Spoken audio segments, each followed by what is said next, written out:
உறுத்துதல்னா நம்ம இருக்கிறது அந்த ஒரு நெருக்கடி அவங்களுக்கு கொடுக்கலாம். ஏன்னா ஒரு பொது வெளியில் ஒரு பரிச்சயமான முகம், இங்கே இருக்கிற ஊடகம் மற்ற எல்லாருக்குமே ஒரு பரிச்சயமான முகம், அரசியல் கட்சி தலைவருக்கு நான் ஒரு பரிச்சயமான முகம். அப்படி போயிட்டு வருகின்ற போது அது அவங்களுக்கு ஒரு உறுத்தலாக இருக்கும். என்ன அவரை பார்த்தா பேசுகிறாங்க என்னன்னா, ஒரு சில ஆளுமைகளுக்கு என்னென்னா தன்னை தவிர வேறு யாரும் பார்க்கக்கூடாது, தன்னை தவிர வேறு யாரும் பேசிடக்கூடாது. அந்த சுபாவம் துரைகிட்ட இருக்குது. எனவே அவர் என்கிட்ட பேசுகிறதையோ என்கிட்டயோ யாராவது கை கூடியோ என்கிட்ட யாரோ ஃபோட்டோ எடுக்கிறதையும் விரும்ப மாட்டார். அதில் தான் நம்முடைய மயிலாடுதுறை மாவட்ட செயலாளர் சகோதரர் மார்கோனி இருந்தார். அப்போது அந்த சகோதரர் மாவட்ட செயலாளர் இருக்கார். என்னை பார்க்கும்போது அந்த அன்பின் மகளிர்பட கை கொடுக்குறாரு. மறாவது நாள் அவருக்கு தொலைபேசி அழைப்பு துரை கூப்பிட்றாரு. நான் சொல்ல, மார்கோனி விலகுவதற்கான காரணத்தை சொல்கிறார். அது காணொலியை நான் உங்களுக்கு கொடுக்குறேன்.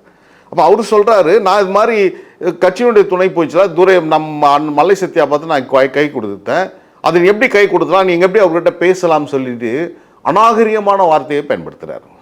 அதற்கப்புறம் பொதுக்குழுவில் 2023 பொதுக்குழுவில் என்னை குறித்து அவர் மறைமுகமாக பேசுகின்ற போது அந்த பொதுக்குழுலேருந்து வெளியேறி போனவர் தான் மார்கோனி.